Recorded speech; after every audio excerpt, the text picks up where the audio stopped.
Sister Audrey, well, she worked in Washington, D.C. as a educator.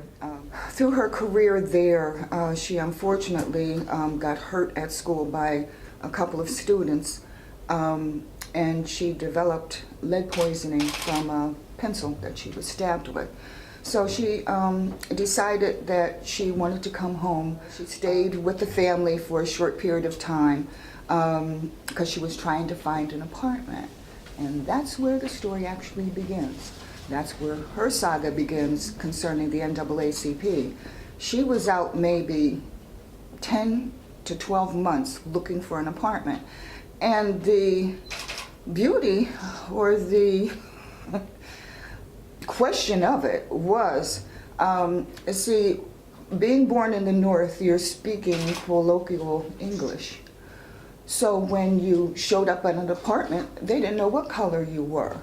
And unfortunately, this is what she kept running into. They would hear her voice over the phone, sounded absolutely fine. When she went there, they either saw her coming through the window or just refused to open the door. That happened for 11 months with her until she had enough and she said, I'm not dealing with this anymore. She finally did get an apartment, and from that apartment on Scott Street, she worked out of that apartment to create a job center at the unemployment office. And then she said, well, we need an NAACP here. So she went and she found out what she needed to do to restart the organization, and that's what she did. That people that she may have expected to be here were no longer here. And they were worker bees. A lot of the people that left out of the area, people left out of here, African Americans left out of here because once they became educated, they could not get jobs. She had to leave because when she was educated, she couldn't get a job. My sister-in-law, she did do her student teaching. Her name is Juanita Patience Moss. She did do her student teaching here, but she ended up having to leave because once her student teaching was done, she couldn't get a full-time position. So any African American who got a college education basically had to leave the area to find any type of job. And that's what happened. So I told her, I said, you're working with new people who have come into the area who really don't like us. And she sort of cocked her head and looked at me and she said, what do you mean, us?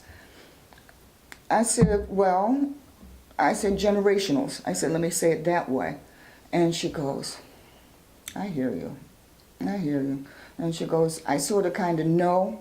She goes, but I have something I need to do. And I let it be. Okay, she was president first, and if I'm not mistaken, I believe Robert Crawford came after her. Bob Crawford was a school teacher here in the Wilkes-Barre school system. He taught down at Myers High School. He was president for 2 terms, but he could not finish his 2nd term. She went in and finished his 2nd term for him. Then a person by the name of Lena Taylor became president.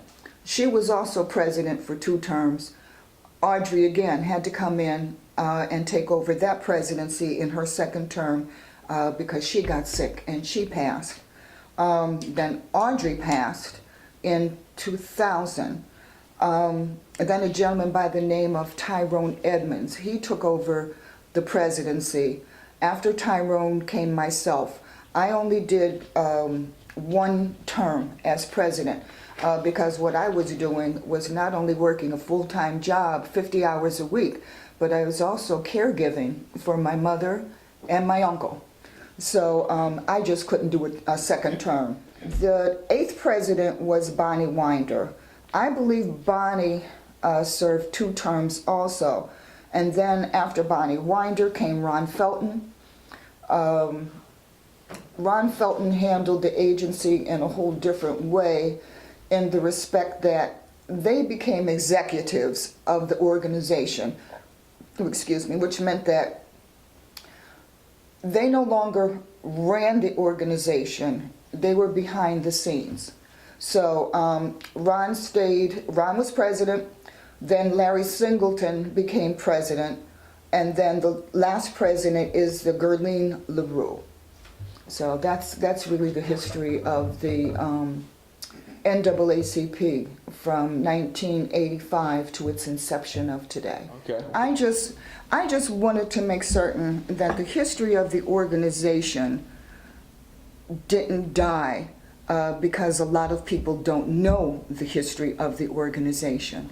So this will be absolutely wonderful to get out into the community. It really will. Because the new people that came, that have come into the area, let's say in the past 10 years, I know they don't know this history. You know, whether they care about it, I don't know, but it needs to be said.